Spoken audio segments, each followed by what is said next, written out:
Welcome back, students. As you know, we discussed about verbs. We already discussed about verbs, lexical verbs, auxiliary verbs, action verbs, linking verbs. The auxiliary verbs has two types, modals and non-modals. Today we discussed about transitive verbs and intransitive verbs. These are the types of action verbs. Let's discuss about transitive and intransitive verb. Action verbs are of two types. Action verb हमारी दो type की होती है, transitive verb and intransitive verb. Transitive verbs if a verb requires a object after it. अगर हमें किसी verb के साथ किसी ऑब्जेक्ट की रिक्वायर होती है, ज़रूरत होती है, it is called a transitive verb, तो उसे हम क्या कहते हैं, transitive verbs. For example, I write essays. मैंने एसेज लिखे. Here write verb, write is a transitive verb. If we write this sentence only I write, मैंने लिखा, इससे हमारी सेंस कंप्लीट नहीं होती. हमें एक ऑब्जेक्ट की ज़रूरत होती है कि मैंने क्या लिखा. वो ऐसे भी हो सकता है, लेटर भी हो सकता है, ईमेल भी हो सकती है, हम कुछ भी राइट कर सकते हैं. लेकिन आई राइट एसेज, हमें इस सेंस को कंप्लीट करने के लिए, आई राइट को कि इस सेंस को कंप्लीट करने के लिए एक ऑब्जेक्ट की रिक्वायर पड़ रही है, ज़रूरत पड़ रही है. तो so right is a transitive verb here. Children fly kites, बच्चों ने पतंग उड़ाए. चिल्ड्रन फ्लाई, अगर हम इसको इतना ही रखें इस सेंटेंस को, तो यहाँ पे हमारी सेंस कंप्लीट नहीं होती. चिल्ड्रन फ्लाई, बच्चे उड़ाते हैं, क्या उड़ाते हैं वो हमें नहीं पता. इस सेंटेंस की सेंस को कंप्लीट करने के लिए हमें एक ऑब्जेक्ट की ज़रूरत पड़ रही है, और हमारा ऑब्जेक्ट यहाँ पर क्या है, kites. So fly is a transitive verb here. Sometimes a transitive verb may have two objects. Transitive verb में कभी दो ऑब्जेक्ट्स भी हो जाते हैं, डायरेक्ट ऑब्जेक्ट और इनडायरेक्ट ऑब्जेक्ट. डायरेक्ट ऑब्जेक्ट हमारे कौन से होते हैं, that receive the action denoted by the verb directly. जो हमारे एक्शन को डायरेक्ट रिसीव करते हैं is called direct object. Whenever we put the word, जब भी हम ये वर्ड पुट करते हैं what after the verb, verb के बाद में, the answer we get is the direct object. और जो आंसर हमें मिलता है वो क्या होता है, हमारा direct object. Look at this examples. David repaired his car. David ने अपनी कार को रिपेयर किया. इन this sentence his car is a direct object. जैसा कि हमने ऊपर पढ़ा है, अगर हम वर्ब के बाद में वट का यूज़ करते हैं और उसका आंसर हमें जो मिलता है वो हमारा क्या होता है, डायरेक्ट ऑब्जेक्ट. हमने सेंटेंस रीड किया है, David repaired his car. David ने अपनी कार को रिपेयर किया. अगर हम वर्ब के बाद में वट लगाते हैं, रिपेयर्ड वट, क्या रिपेयर किया, सेंस हमारी क्या यही आ रही है. तो आंसर क्या आया हमारा, his car. So this is a direct object. He invited Mary to the party. Invited what, क्या इन्वाइट किया या किसको इन्वाइट किया, the answer is Mary. So Mary is the direct object here. She played cricket, वह cricket खेलती है. Played what, क्या खेलती है, the answer is cricket. So cricket is the direct object here. His car, Mary, cricket is direct object in this sentence. Indirect object that receive the action of the verb, जो action verb के action को receive करते हैं लेकिन indirect way में. It identifies to whom और for whom what the action of, और इनका आंसर हमें किससे मिलता है, टू होम से या फिर फॉर होम या व्हाट से। The action of verb perform, verb हमारा जो एक्शन परफॉर्म करती है उसमें हमें देखना होता है टू होम, फॉर होम या फिर फॉर व्हाट, और हमें जो आंसर मिलेगा वो हमारा क्या होगा, indirect object. Look at this examples. Here her mother gave her a chocolate, उसकी मम्मा ने उसे एक चॉकलेट दी। यहाँ पर हमारी वर्ब क्या है, गेव, देना, to whom, gave to whom या फिर टू होम गेव, किसको दी, आंसर क्या आएगा, हर। सो हर इज अ इनडायरेक्ट ऑब्जेक्ट। अगर हम फाइंड आउट करना चाहते हैं इस सेंटेंस में डायरेक्ट ऑब्जेक्ट को, तो हम यहाँ पर राइट क्या करेंगे, गेव व्हाट, क्या दिया, uh, the answer is a chocolate. हमारा डायरेक्ट ऑब्जेक्ट क्या होगा, a chocolate. In this sentence her is the indirect object and a chocolate is the direct object. The next example is they sent him a postcard, उन्होंने उसे एक postcard भेजा। To whom sent, किसे भेजा, या Saint to home, किसे भेजा, him, उसे, the answer is him. Him is a indirect object. अगर हम राइट करते सेंट व्हाट, क्या भेजा, the answer is a post card. So a post card is a direct object and him is a indirect object in this sentence and the verb is sent. He bought his son a bike, उसने अपने बेटे के लिए एक bike खरीदी। Bought to whom or to whom boat, किसके लिए खरीदी, या क्या, यस किसके लिए खरीदी, the answer is his son, अपने बेटे के लिए।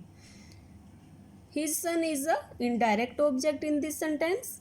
अगर हम राइट करते हैं वर्ब के बाद बोट व्हाट, बोट व्हाट, क्या खरीदा, the answer is a bike, एक बाइक खरीदी है।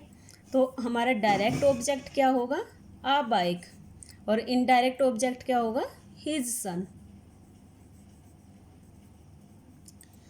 आई think this is clear students.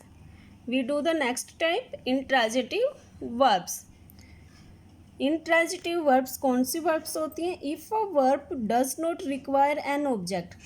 ये वर्ब्स वो वर्ब्स होती हैं जिनको किसी सेंटेंस की सेंस को कंप्लीट करने के लिए ऑब्जेक्ट की ज़रूरत नहीं होती। It is called intransitive verb, और इन्हें हम क्या कहते हैं, intransitive verb. Example, birds fly, पक्षी उड़ते हैं। सेंस हमारी यहाँ पर कंप्लीट हो रही है, हमें यहाँ पर किसी ऑब्जेक्ट की रिक्वायर हमें ज़रूरत नहीं हो रही है।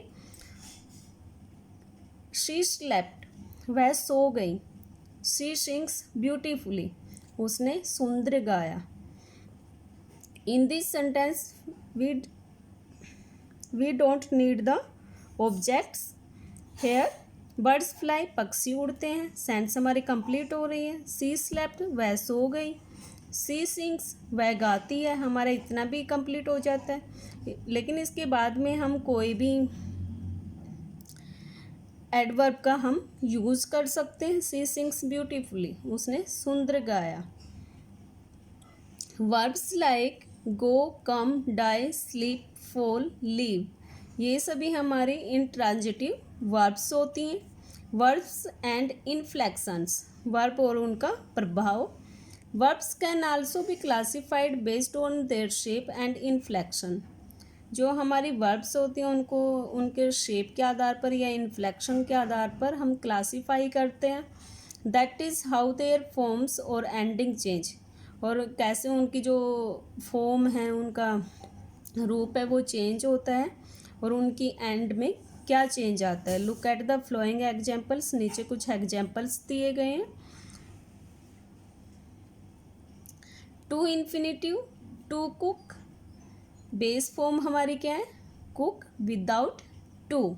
Simple cook cooks, simple past हमारी कुक्ड, पास्ट पार्टिसिपल हमारी क्या है cooked, present participle cooking. To go go, यानी कि ये जो हमारी है जो वर्ब है वो टेंस के बेस पे या फिर मूड के बेस पे वो चेंज होती रहती हैं। ये उसी की टेबल है कि एक वर्ब कितने रूप में चेंज हो सकती है। इसके साथ हम टू का यूज कर सकते हैं, सिंपल भी यूज कर सकते हैं गो का, या फिर गो या फिर गोज़ का। हम गो का यूज़ किसके साथ करते हैं, जैसे आई गो, वी गो। लेकिन जब हमारा ही सी इट आता है उसके साथ हम किसका यूज़ करते हैं, गोज़ का। गो, वेंट, गोन। अगर हम पास्ट में राइट करें तो कौन सा रूप, कौन सी फॉर्म होगी गो की, वेंट। अगर पास्ट पार्टिसिपल में हमने राइट करना तो क्या होगा, गोन। प्रेजेंट में going. To cut, cut, cuts, cut, cut, cutting. To give, give, give, gives, gave, given, giving. This is the forms of verbs. How to verbs change according to tense, mood, person और number. हमारी verbs कैसे change होती है, किसी tense के according, mood के या number के या फिर पर्सन के अकॉर्डिंग। ये सारे हमारे फॉर्म वर्ब्स की यूज़ की जाती हैं इस तरह से इंग्लिश ग्रामर में। The next type is regular and irregular verbs. Lexical verbs divide into two categories.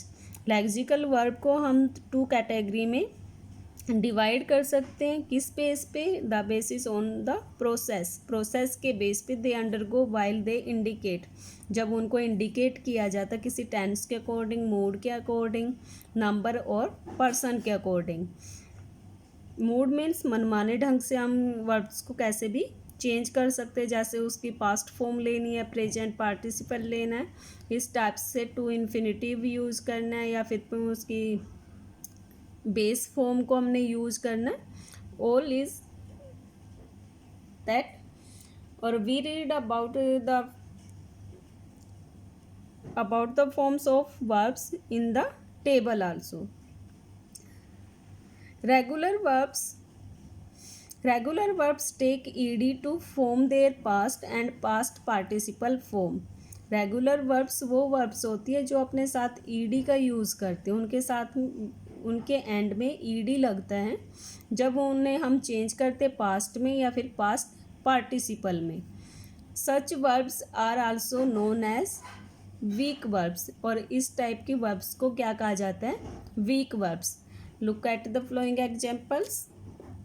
Touch, touched, touched. Here हम we use ed form after the verb touch. Finish, finished, finished. Help, helped, help. यानी कि वो सभी verbs जिनके साथ हम ed form का use करते हैं is called regular verbs and also called weak verbs. The next type is irregular verbs. Irregular verbs have different or exactly the same past and past participle form as their present form. Irregular verbs वो verbs होती हैं या तो वो बिल्कुल different होती हैं, अलग हो जाती हैं अपने प्रेजेंट फॉर्म से, जब उनको चेंज किया जाता है पास्ट में या फिर पास्ट पार्टिसिपल में, या फिर दोनों ही सेम रहते हैं, उनका पास्ट भी और पास्ट पार्टिसिपल भी। These are the present, simple present form. These are past form and these are past participle forms of verbs. The first verb is see, saw, seen. यहाँ पर जो हमारी वर्ब है see, वो अपने प्रेजेंट फॉर्म से past form में जब हमने उसको चेंज किया तो क्या राइट किया हमने, सा। पास्ट पार्टिसिपल में गई तो seen, give, gave, given, bring, brought, brought, cut, cut, cut, hit, hit, hit. All these verbs are called irregular verbs. It means Jin verbs के साथ हम ed का यूज़ नहीं करते is called irregular verbs. Regular verbs कौन सी होती है? जिनके एंड में हम ईडी का यूज़ करते हैं जब भी उनकी फॉर्म को चेंज किया जाता है पास्ट में या फिर पास्ट पार्टिसिपल में। लेकिन रेगुलर वर्ब्स वो वर्ब्स होती हैं जो डिफरेंट हो जाती है अपने प्रेजेंट फॉर्म से जब उनको पास्ट में या पास्ट पार्टिसिपल में चेंज किया जाता है। These verbs also known as strong verbs. इन वर्ब्स को हम स्ट्रॉन्ग वर्ब्स भी कहते हैं। Finite verbs and non-finite verbs. Lexical verbs may be finite verbs, verbs that are limited by number and person. जो ये वो verbs होती हैं जो हमारे नंबर या पर्सन के अकॉर्डिंग लिमिट हो जाती है, लिमिटेड हो जाती हैं, are known as finite verbs. उनको हम क्या कहते हैं? Finite verbs. Examples: he is playing, वह खेलता है। दे आर प्लेइंग, वे खेलते हैं। Here in the above sentence we use he and next in the next sentence we use they here. यहाँ पर जो हमारी फॉर्म है वर्ब की वो क्या है? इज, लेकिन दे के साथ हमने किसका यूज़ किया है? आर का। यानी कि यहाँ पर जो वर्ब है वो हमारे नंबर एंड पर्सन के अकॉर्डिंग लिमिटेड हो गई है, चेंज हो गई है। तो these are called finite verbs. I play cricket, मैं क्रिकेट खेलता हूँ। ही प्लेज क्रिकेट, वह क्रिकेट खेलता है। यहाँ पर भी जो हमारी वर्ब है वो चेंज हो रही है किसके अकॉर्डिंग? हमारे पर्सन के according. I Singh a song, ही संग अ सॉन्ग। यहाँ पर जो चेंज हुआ वो किस में हुआ? हमारे टेंस में। ये हमारे प्रेजेंट से किस में गई है? पास्ट में। So these are the examples of finite verbs जो अपने नंबर या पर्सन के अकॉर्डिंग चेंज हो रहे हैं, is called finite verbs. I think this is clear students. The next type is non finite verbs, verbs that are not limited by number and person. ये वो verbs होती है जो किसी नंबर या फिर पर्सन के अकॉर्डिंग लिमिट नहीं होती, चेंज नहीं होती। आर नोन एज इनफाइनाइट या नॉन फाइनाइट वर्ब्स। इन्हें इनफाइनाइट या फिर नॉन फाइनाइट वर्ब्स कहा जाता है। Non finite verbs are the, ये कौन सी वर्ब्स होती है? टू प्लस इन्फिनिटिव, जो हमने टेबल में पढ़ी थी। टू प्लस कोई भी वर्ब जैसे to give, to cut, to take, ये सभी फॉर्म्स। आईएनजी फॉर्म, अगर हम वर्ब के साथ आईएनजी फॉर्म का यूज़ करते हैं जैसे गिविंग, टेकिंग, ब्रेथिंग, स्विमिंग, ये सभी फॉर्म। एंड ईडी फॉर्म जो हमारी क्या होती है? Past participle without any auxiliary verb और टेंस मार्कर बिफोर देम। इनसे पहले ना तो कोई ऑक्सिलरी वर्ब्स का यूज़ किया जाता है। ऑक्सिलरी वर्ब्स कौन सी होती है? जिनके जो हेल्प करती है और मेन वर्ब को सपोर्ट करती हैं। इनमें हमारे मोडाल्स भी आते हैं जैसे can, could, may, might, should, shall, will, ये सभी। और डू, हैव और बी की फॉर्म कौन कौन से? Is, am, are, do, did, has, have, had, ये सभी हमारी क्या होती हैं? ऑक्सिलरी वर्ब जो मेन वर्ब की हेल्प करती हैं या फिर उसको सपोर्ट करती हैं। और टेंस मार्कर या फिर इनसे पहले किसी टेंस मार्कर का भी यूज़ नहीं किया जाता है। Examples: I want to study English, मैं इंग्लिश पढ़ना चाहता हूँ। यहाँ पर कौन सी फॉर्म यूज हुई है? Two plus study. यानी कि इन तीनों फॉर्म में से कोई भी फॉर्म हो वर्ब की वो हमारी क्या होगी? इन्फिनिटिव। जैसे इसमें क्या किसका यूज हुआ है? टू प्लस वर्ब का। तो ये हमारी क्या है? Infinitive verbs. I like watching TV, मुझे टीवी देखना पसंद है। यहाँ पर वर्ब के साथ कौन सी फॉर्म यूज हुई है? ING. So this are non finite verbs. Swimming is a good exercise. Swimming is verb plus ing है। swim क्या हमारी verb है, उसके साथ हमने किसका यूज़ किया है? ing का। so this is in non finite verbs. Well students, we finished the kinds of verbs today. Let's do some exercise from the book. Classroom assignment 51, part A. Underline the verb in which of the following sentence. हमने verb को underline करना है and से whether it is transitive verb और intransitive verb, और बताना है कि वो ट्रांजिटिव वर्ब है या फिर intransitive. In case of transitive verb circle its object also. अगर हमारी ट्रांजिटिव वर्ब हमें इन सेंटेंस में मिलती तो हमें उसके साथ ऑब्जेक्ट को भी सर्कल करना है. The first sentence is let's live here peacefully. यहाँ पर शांतिपूर्वक रहते हैं.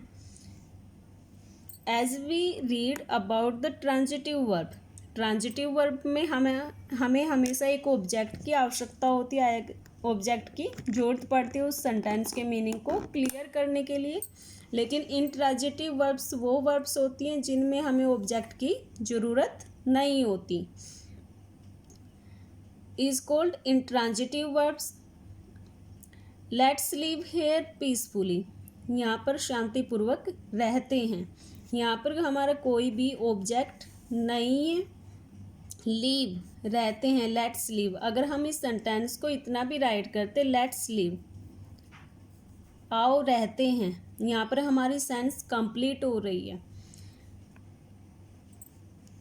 सो this is intransitive verb.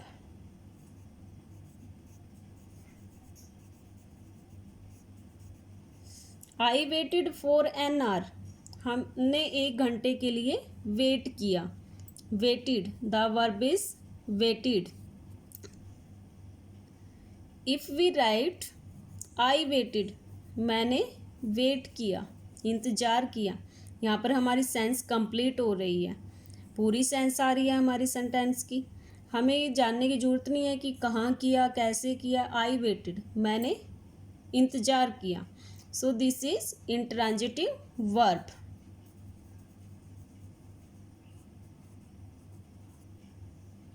I received your email yesterday. मैंने कल तुम्हारी मेल को रिसीव किया या तुम्हारी ईमेल मुझे मिली. The verb is received.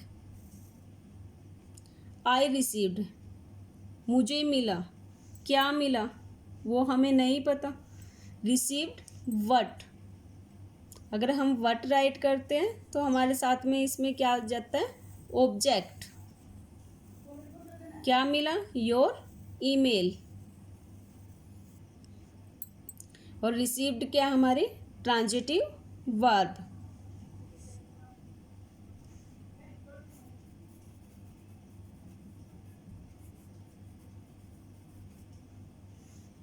I am going to the market in the evening, मैं शाम को मार्केट जा रहा हूँ. द वर्ब इज गोइंग और एम क्या है हमारी यहाँ पर, helping verb.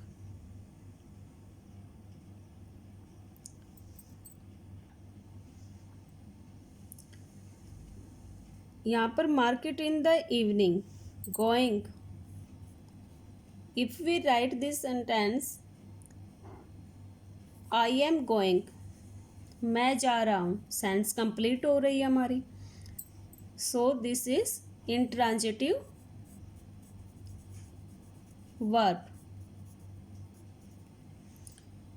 He has changed a lot now, अब वह काफ़ी बदल गया है.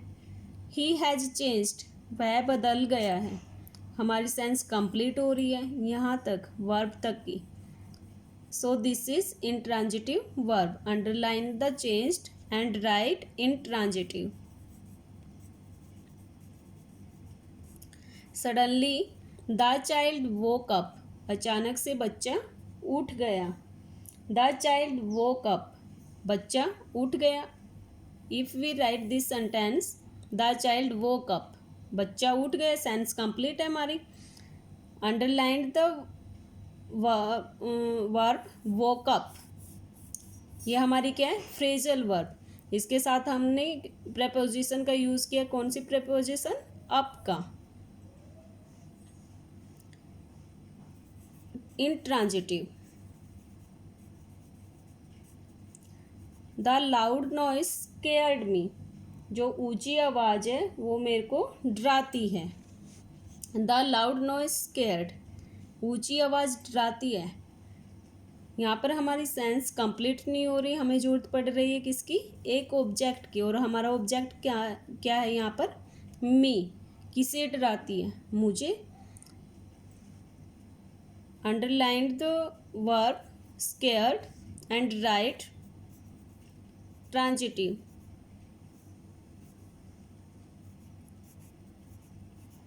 And circle the object me. The dog barked at the beggar, कुत्ता भिखारी पर भौंका। बार्क्ड इज अ वर्ब, कुत्ता भौंका, लेकिन किस पर, द बेगर, किस पर भौंका, भिखारी पर।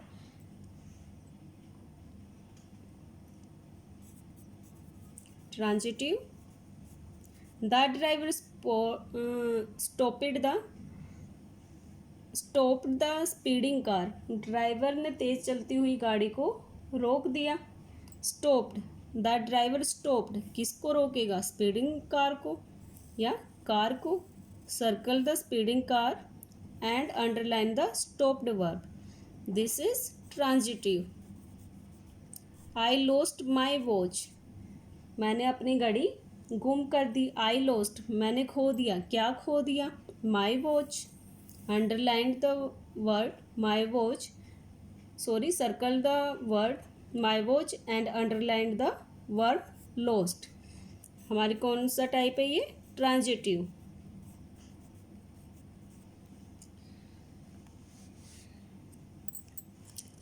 डियर स्टूडेंट्स, डू बी और c part yourself. The answer key will be sent later. Thank you.